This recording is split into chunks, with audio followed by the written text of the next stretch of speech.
Today coming clean about some of its aid efforts at the height of the financial meltdown.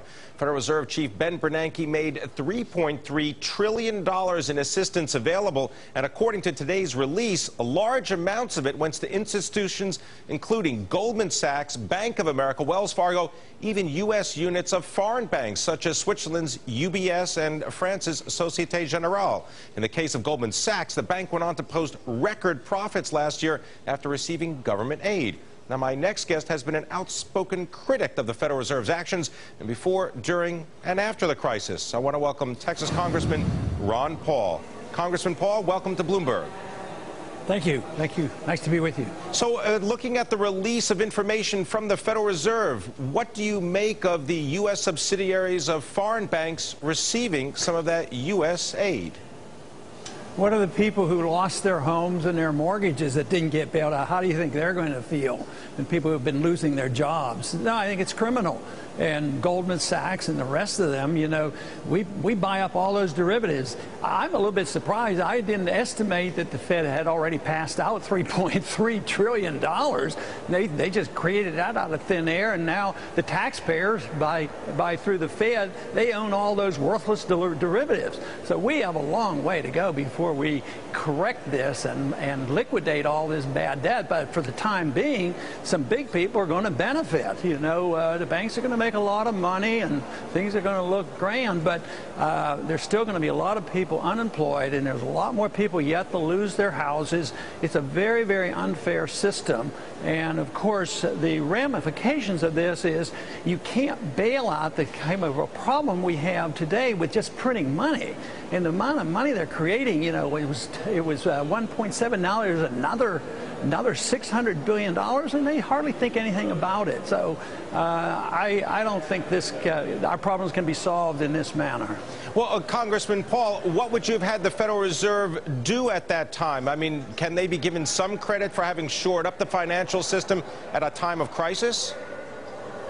Sure. I think they prevented a bad recession for the people who deserved it, the big money people who made all the billions when they were blowing up the bubbles. But they didn't prevent the tragedy for the people who were on the other end, the mortgage holders and the houses and the unemployed. So, yes, they prevented a deep depression recession for the Goldman Sachs of the world. But, no, they should have allowed the correction to occur. I mean, there were worthwhile pieces of General Motors, but for us to go into debt is the thing that's staring this Congress in the face. They don't know what to do about the debt. The national debt last year went up $1.6 trillion, and they don't know what to do about it. They don't even know how to raise the debt limit next year. They're going to have trouble doing that. So this is hardly very fair to the system. But yes, on the short run, the financial markets feel better about it, but they didn't deserve being bailed out. They deserve to go bankrupt and let the good parts be bought up. I mean, there were good parts of General Motors. Somebody should have bought that up, but it's just not part of the way the market ought to work and how a free society ought to operate. This is all for special interests. Congressman Paul, you've heard some of the recommendations from the Deficit Reduction Commission. Do you support any of their proposals? Well, very generally, I'm not very optimistic about it. Congressman Frank and I sent a letter to the commission and asked them to consider cutting back a little bit on military, and they said yes, they would consider a couple $100 billion on that, but we're spending trillions, so I like that part.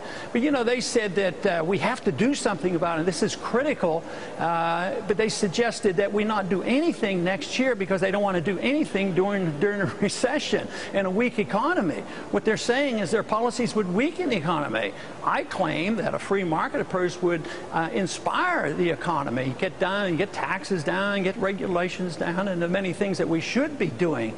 But I don't think proposing cuts of $200 billion in 2014 is going to do very much because it's not a budgetary problem per se.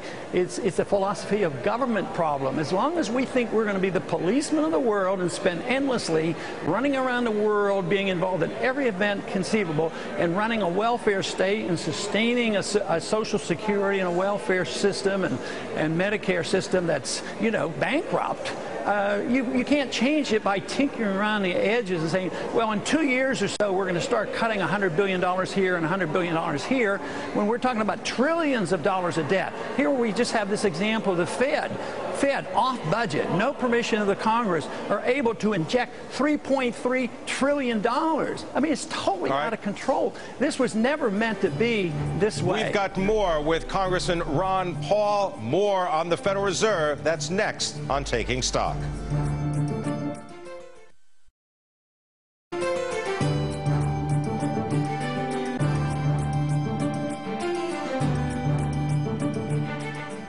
This is Taking Stock on Bloomberg. I'm Pim Fox. We're speaking about the latest Federal Reserve revelations of who they aided during the financial crisis. Our guest is Texas Congressman and former Republican presidential candidate Ron Paul. Congressman Paul, a new Congress will be sworn in January. Majority of Republicans in the House.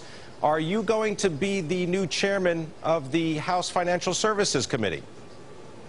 Well, I'm certainly in line for it. I've waited almost like 25 years, so I think my seniority qualifies for me, and I've been the ranking member, and I'm making the assumption that I will be the chairman of that committee, yes. And will you get the support of your Republican colleagues? Because in the past, many Republicans were opposed to your taking over the chairmanship of the committee. Yes, that is true, but there have been changes, and there's a change in the economy as well, and a perception outside of Washington. And I'm getting more support. I mean, the example that I best can cite is the fact that all Republicans supported audit the Fed bill, in the last Congress. So that's pretty good. And there's a lot more criticism of the Fed. It's not just me by myself doing it. Even some bankers do it, and even worldwide central bankers do it. So, the sentiment is much different, and other people who are, I consider more mainstream politicians, are starting to criticize the Fed as well. So I think the climate has changed, and I think that will give me the opportunity to serve as a chairman. You previously called for an audit of U.S. gold stockpiles in Fort Knox. What do you want to know? I want to know if the gold is there. Over the last 10 years or so, central banks have been systematically selling their gold.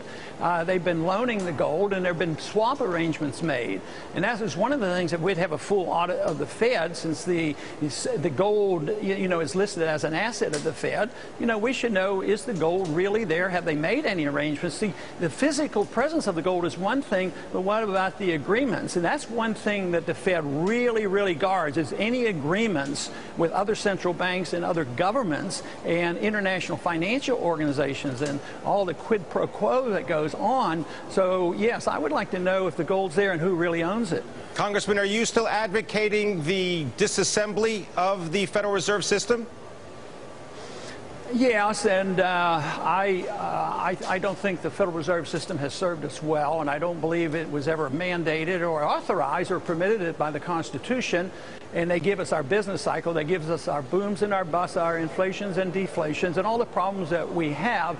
So you can't understand unemployment unless you understand the Federal Reserve and how they bring that about.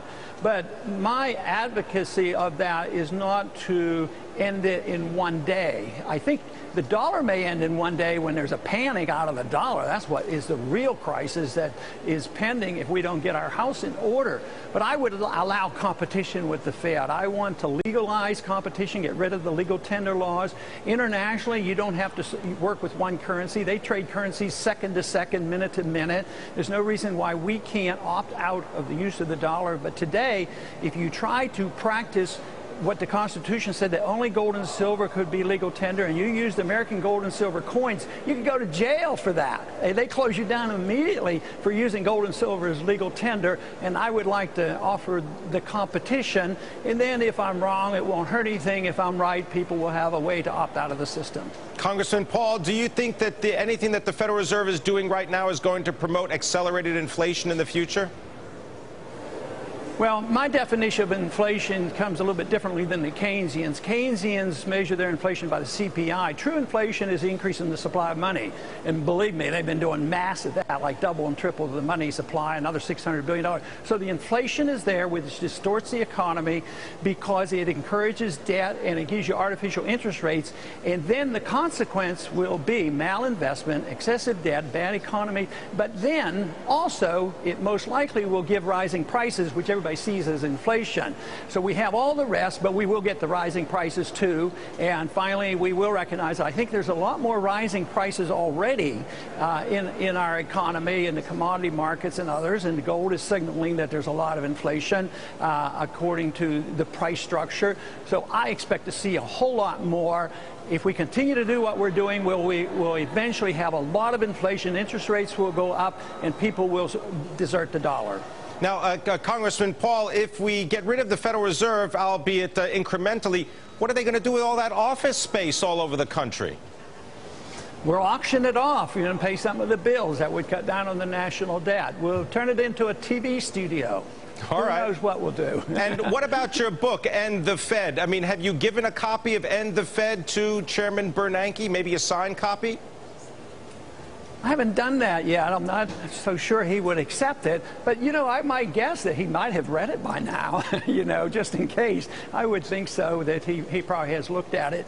But officially, no, I have not given him a copy. Now, your son is going to be entering the Senate in January. Any possibility that he goes on the banking committee in the Senate?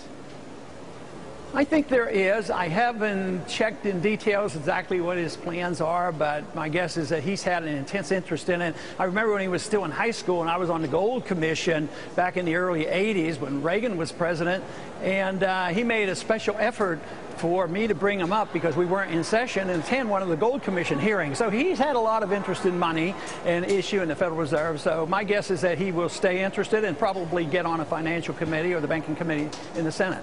Give you 15 seconds, Congressman. What's the one question you'd love to ask Ben Bernanke? Oh, one question. Well, there are so many, and I've asked him most of them. But where does he get the authority to even belong to an organization like the central bank, since it is not in the Constitution? All right. I want to thank you very much, Congressman Ron Paul, Republican from Texas. Thank you for joining us. All right. Coming up inside today's market rally, can the bulls run all December long? Some smart money minds